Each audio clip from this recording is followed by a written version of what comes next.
Good afternoon. Welcome, everyone. We are so excited to be with you today. I'm Julie Decker, President and CEO of the FSU Alumni Association. Thank you for joining us today for the first of our new webinar series, Three Torches. The university's motto, Vires, Artes, Mores, is represented by three torches appearing in Florida State University's seal and symbolize the principles upon which the university was founded.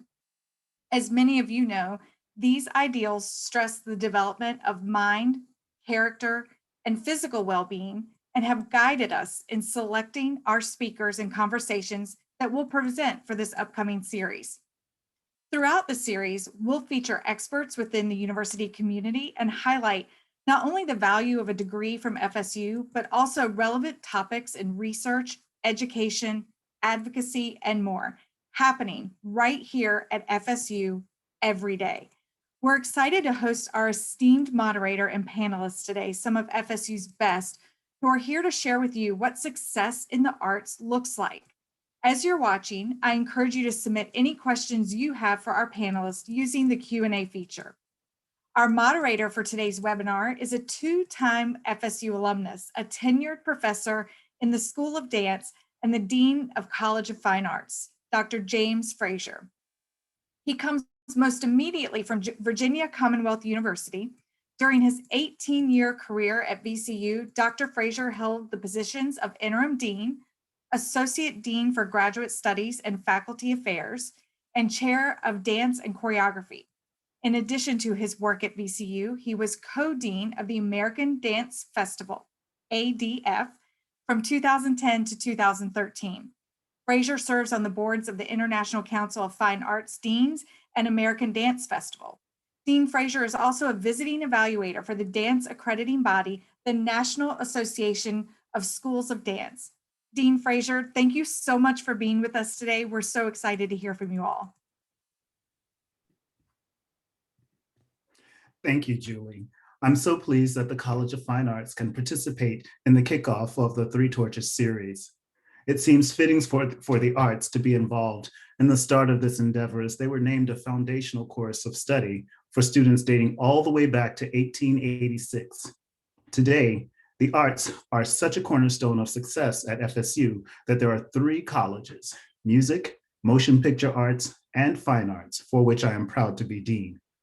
The College of Fine Arts incorporates top-ranked programs in the School of Theater, the School of Dance, and in the departments of art, art education, art history, and interior architecture and design, in addition to two stellar auxiliaries, FSU Museum of Fine Arts and the Maggie Allison National Center for Choreography. Indeed, we are a thriving community of artists, designers, scholars, educators, and administrators. Made by students, the clip that we are about to show features a number of our current students and recent graduates.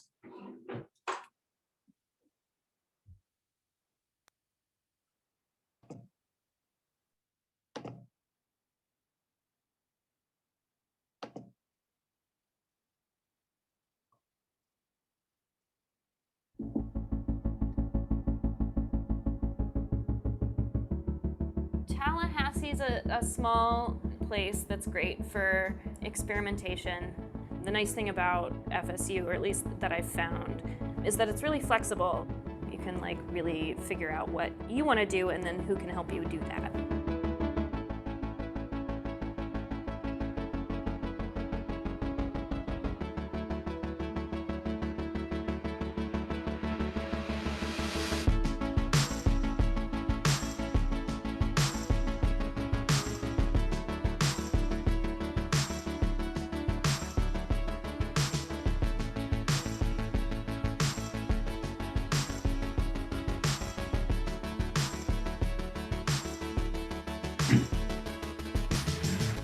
We inspire a lot of independent thinkers. Art provokes, and it provokes in any and every way. FSU has allowed me the space and the time to devote to the ideas that I've had, to really let them grow. It's just really cool how much everyone wants you to find what makes you happy. I don't think I've ever felt so understood in a class, and I was like, wow, this is incredible to have a space where people are so open and accepting. Being able to openly reach out to not just my advisor, but to other faculty members to get their input and advice and their willingness to do that, I'm forever indebted to that. I think with them, it's really about getting us to think outside of the box and to collaborate. Those are the kind of resources that you need and that are going to help you in any situation.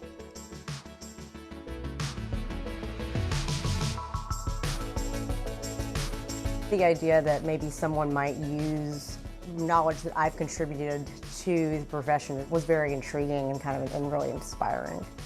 I feel like I've become more of a leader and that I have learned how to use my voice for others who feel that they can't, who feel that they aren't as empowered to.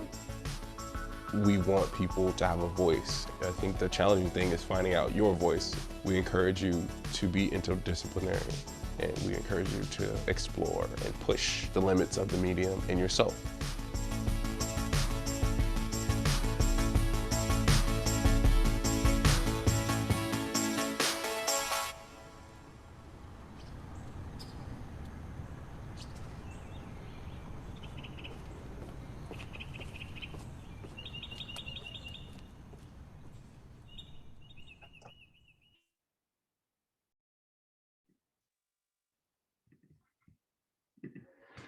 What a great piece.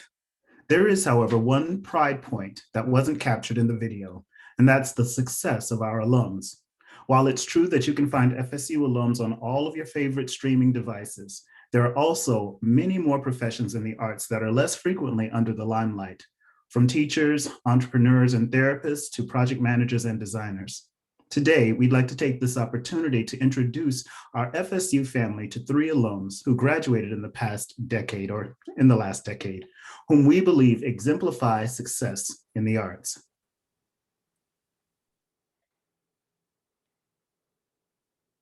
Naomi Franquist grew up right here in Tallahassee and continues to call the town her home. A first-generation college student, she earned her B.F.A. in studio art in 2013. Today, she is a freelance illustrator and comic book artist whose work focuses on character-driven narratives and expression. Her published works include Misfit City with Boombox, Unbelievable Squirrel Girl from Marvel Comics, Tales from Harrow County, Dead Man's Choir with Dark Horse, among other cover illustrations and indie publications. Her current project is Proctor Valley Road, published by Boom and UCP Graphics, a new division of Universal Studio Group, coming out on March 3rd.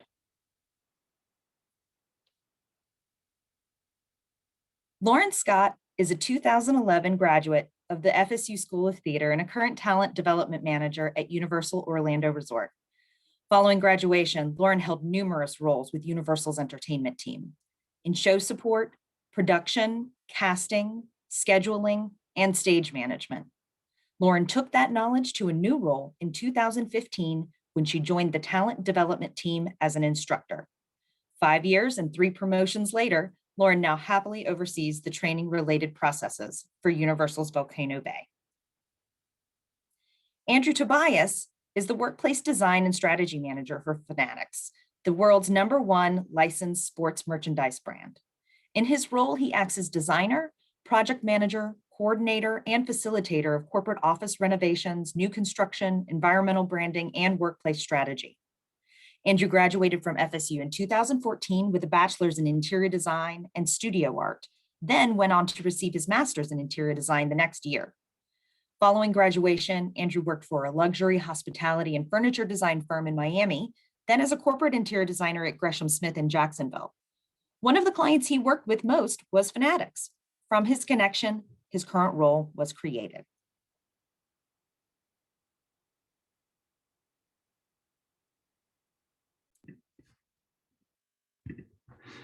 Thank you, alums, for sharing your time with us today. I would like to start by asking each of you to respond to the same question. You have very different professions. Did you come to FSU knowing what kind of work you would end up doing, or if you would end up engaged in the work that you're currently doing?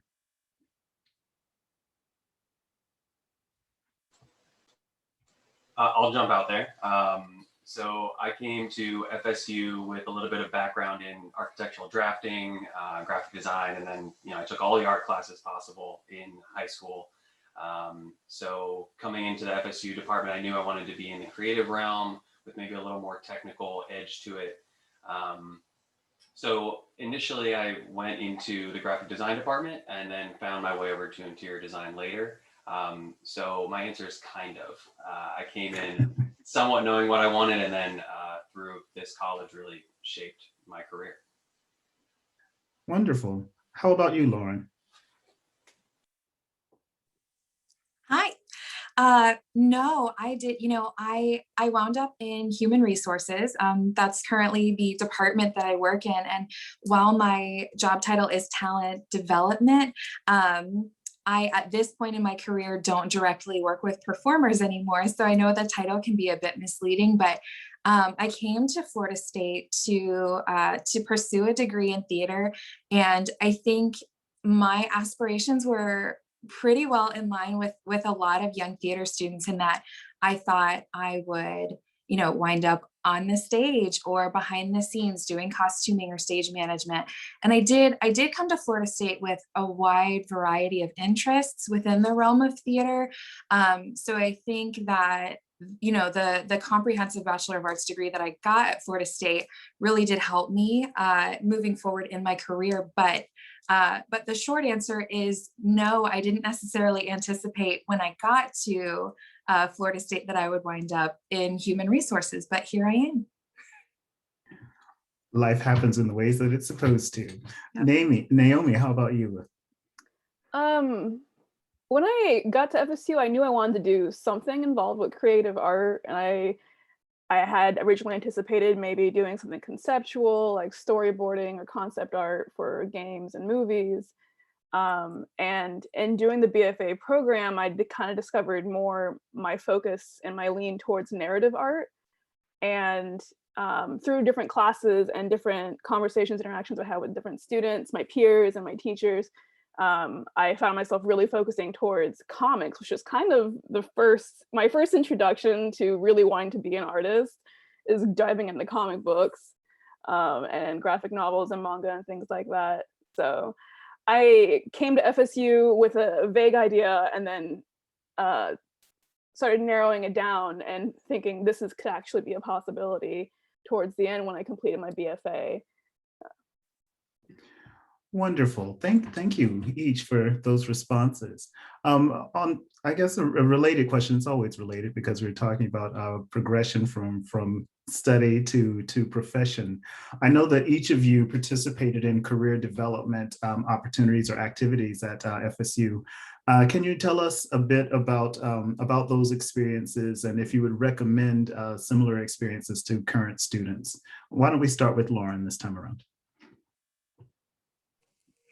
Sure. I did. I think, that's one of my favorite things about having attended FSU is just this culture of getting involved. And I won't say that I was the picture of that, but I did get involved to a point. I worked for a little while in the costume shop, and I learned a lot there. I learned very quickly that I was very much over my head. But it did teach me enough so that now I have made a lot of masks for my friends and family. So thank you, Costume Shop. I also participated in student theater productions. So I stage managed, I did costume design for some of those. I worked on some M.F.A. projects as well, to include some operas, working back of house again in costume support. As well as an M.F.A. project to assistant stage manage. And I took voice lessons with an M.F.A. candidate in the School of Music. So I think, all of those opportunities to develop both, I think, professionally in the craft, but as well, just personally, to kind of round you out as a person. I would definitely recommend taking advantage of those opportunities, because they will come from kind of seemingly random places, but they do really, like I said, for me personally, they did round me out professionally and personally, and I learned a great deal from each project that I worked on. Thank you for that. I also worked in the costume shop and dance, just FYI. Naomi, how about you in relation to this question? When I joined the B.F.A program, part of the process of joining is putting together a portfolio, a body of work that you have to then present to the faculty for them to review and to critique and see where you are in your skill and your processing, and if you are ready to enter the B.F.A program or if they believe you need more time. And after that, I had to receive other further critiques from my students, fellow peers. It was kind of a collaborative process that really trained me a lot for what I do now professionally, because what I do now is essentially be critiqued. I have editors working with me on every project, and the process of doing these portfolio critiques and gallery exhibits for school really helped shape me and prepare me for going into a professional field and talking with my peers about any criticism or improvements that I could make in my work, and learning that it's all really constructive. So I think that really was the biggest part of helping shape me for what my work is now. On top of that, just also being able to think conceptually of a whole collection of your work, like your entire body of work, and how you want to present that. So when we did our graduating thesis show, I had to think about the whole of its parts and not the individual. And when you're working on illustration or working on a book, you have to think about it the same way. So that really braced me, I think. That's wonderful. Thank you, Naomi. And Andrew. Yes. So to answer your question shortly, yes, I would recommend career development at FSU completely. As I was starting to get more ingrained in my interior architecture and design program, they push internships pretty strongly, and it's for a good reason. I know a lot of my students in my class were involved with internships. I was involved in a couple different internships, and that just goes so far to getting you prepared to actually work in the field, especially in the interior art, well, really any field. But the one internship that really gave me a huge inspiration and foundation was interning at Master Craftsman Studio right off campus, which was a great experience. And then I was lucky enough to be able to be a TA during my master's program. So that was a huge benefit as well. And then just, tapping into the faculty and other staff and their knowledge, and really, if office hours are available or if there's an open door policy, definitely dig into those professors and really pull all you can, because after you leave, they're you can build some relationships that last, but there's so much information and great knowledge there. Andrew, you in the introductory slides, we saw images of furniture that you designed while a student. Could you speak a little bit more about that experience? Yeah, sure. So I was lucky enough during my really undergrad, I volunteered at Studio D, which is the Interior Architecture and Design's fabrication lab. And then during my TA time, I was able to work as the shop tech and the furniture design TA. So during that time, working with our CNC machines and the other equipment, was able to work with Marlo Ransdell on some flat pack furniture, which we saw on the previous slides. And it's funny, in preparing for this call, I was looking back through all the patents, and of course I haven't looked at them in a number of years. And I would design both of those pieces completely differently now. After seeing them again, I was like, oh, it's fine, but there's definitely a lot of things I would do differently. So having that experience of putting together those documents and drawings, although I haven't gone down that road of trying to sell my own furniture designs yet, is a great experience just to get through that. And then having the support of FSU to actually have a patent is a really cool opportunity. It's pretty amazing. It's pretty amazing. Naomi, I had a prepared question for you, and I think we've already kind of tiptoed into that area. So I'm gonna ask it, and we'll see if you have any more to say on that, and if not, if you can talk about some other point of interest for you in relationship to this call. But the question was, in most of your work, you're illustrating characters that have already been developed and stories that have already been written. And how did your time at FSU prepare you to work in this type of collaborative storytelling? Well, like I mentioned before, a lot of my experience within the BFA program at FSU was learning to accept and to process different constructive criticism from my peers, from my instructors, um, and learning how to interpret them in a way that's not, oh, they're telling me this is how it should be. They're telling me this is another avenue that you could venture on. And part of my job in designing characters and concepts for stories is to put all my ideas out there on a plate, essentially, put them out to the team who are helping me create the story, um, and listening to what their perspective could be, because we each all have different experiences in our lives that shape how we view anything from character concepts to what a world could be. If your Proctor Valley Road takes place in 1970. I was not born in 1970.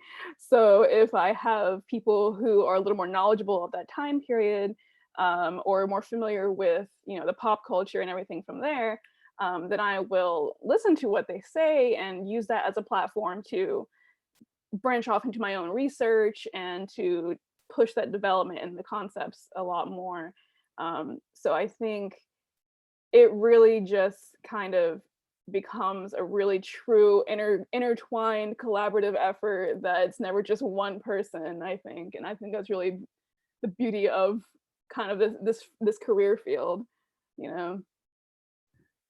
Thank you for that. And I love the way that you enter into creativity with there being some parameters, but still, when you think about that as kind of how wide open it still is, even with that in mind, it still goes deeply, then it causes you to kind of peel back the layers of one's own creative impulses. So thank you for that. I appreciate it.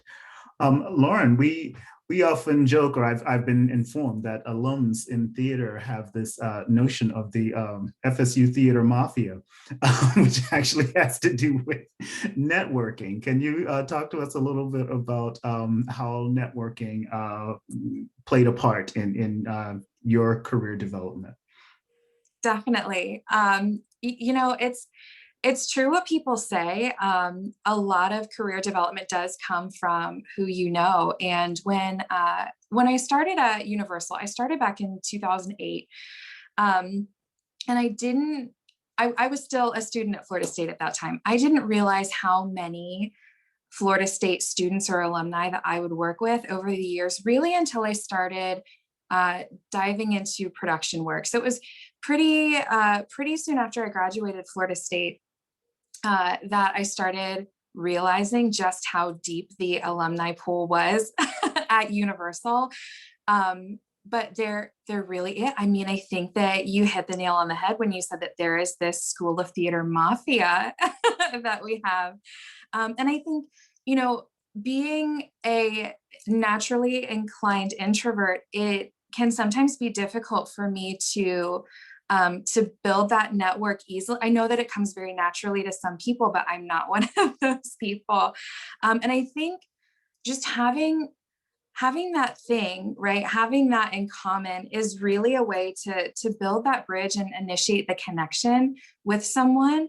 And it makes it a lot easier to then bridge into that professional networking piece of things. Oh, you went to Florida State, I did too. How funny. Do you remember this about the campus? Do you remember this professor?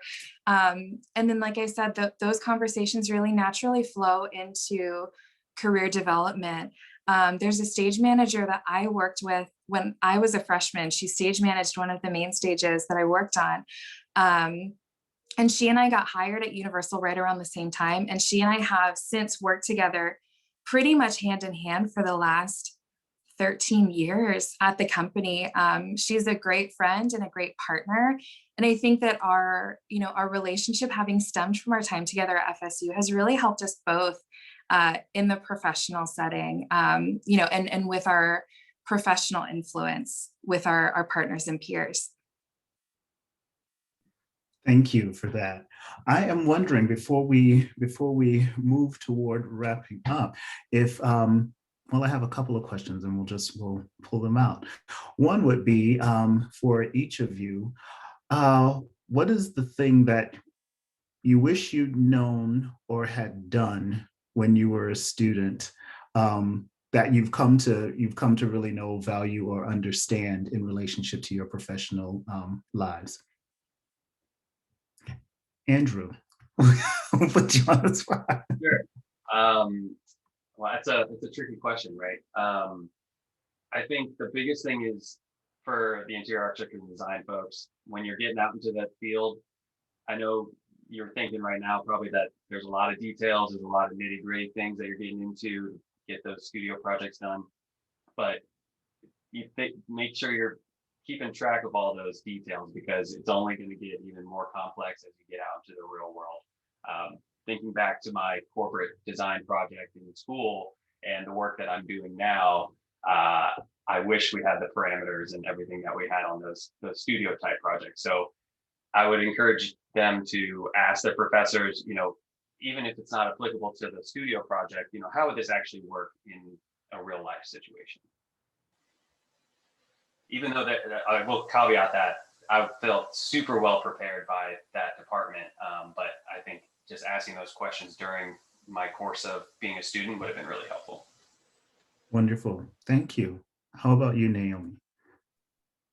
Piggybacking off of what Andrew said, I also wish I asked more questions when I was a student, because I went into the program kind of content to let myself explore, which is a great thing about college, because it's a designated structured time and space that allows you to explore and experiment in the area that you want. And that's wonderful. I wish I still had that time now as a career.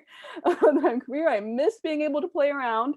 But I wish as I progressed in the program, I wish I got the gumption in me to ask more questions to narrow and really specify my focus in the field. Because the teachers, the program is there to teach you kind of a broad spectrum of what your area is. And then you have little pockets that you are able to focus and specify in. But there you can even more tightly focus what your studies are, what your experience are going to be, by asking the kind of questions that you think are going to be helpful for you outside of school.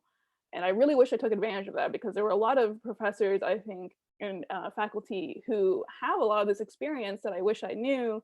And I wish I'd asked more of, like, how to represent myself out in the field and things like that. And so really just think about what you want specifically from the program, and just like tackle that, because outside of the asking specifically for the program what I could do, I didn't know the kind of questions I could ask to help make my life easier in school, like financial aid and things like that. I didn't know that I could just ask, what are the grants about? What kind of scholarships? I didn't know you could do that. I didn't know about the financial aid package, like FAFSA and applications and things like that. And part of my experience in school, but I did work for hire.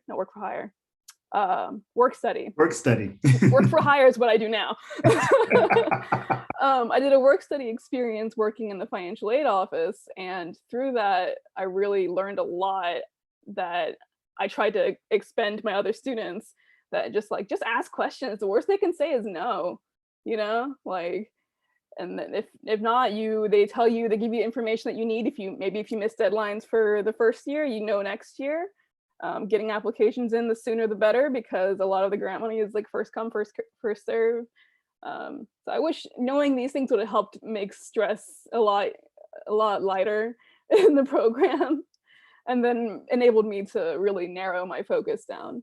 But I still learned a lot, and it was a great experience. Thank you for that. Lauren. Yeah, I think, the three of us will probably say very similar things. Just to piggyback off of Naomi and Andrew, take advantage of the resources that are available. There are so many resources that are available really at your fingertips. And, I talked a little bit earlier about involvement in various programs in student theater and things like that. But something I've learned in my career now is that lateral development, or development outside of your linear career trajectory, is still development that will help you to progress. And so I think, you know, if you can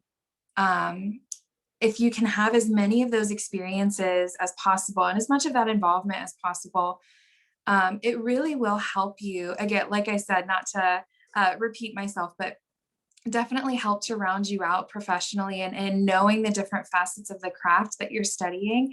But it looks really great on a resume too, moving forward. So I would definitely, again, just say, you know, make yourself aware as much as possible of those resources that are available to you and really definitely take advantage of them. I really love that. It's a part of my own professional philosophy of how you make it relevant, even the things that feel or tangential to the experience. How do you get things, information from those experiences and make it apply to the things that you're working on and to your goals so that every experience matters? That's really fantastic. And there's a through line of that in each of your stories that I really, really appreciate. Thank you for sharing that. Well, I think that we are about at our closing time. This has really been fantastic, and I really appreciate hearing from all of you and yeah, and seeing you in this, even in this Zoom setting. Appreciate you so much. All the best to you. Thank you. Thanks for having us. Thank you. Thank you so much. Thank you so much, Dean Frazier. That was wonderful. How great to hear from some outstanding young alumni at the breadth of their experience, what your program and your college has offered them in their careers. That was really wonderfully, wonderfully done. I enjoyed the video too. Thank you for taking your time to share with us today. We want to invite you all to come back, bring a friend or two next for the next Three Torches webinar, March 22nd. We'll be featuring the Jim Moran College of Entrepreneurship and Dean Susan Fiorito. We're so excited about that. We encourage you to stay connected virtually with us this spring. Of course, we have homecoming coming up in April and a lot of activities throughout the spring. We look forward to seeing you soon. Check our website. And as always, go Noles.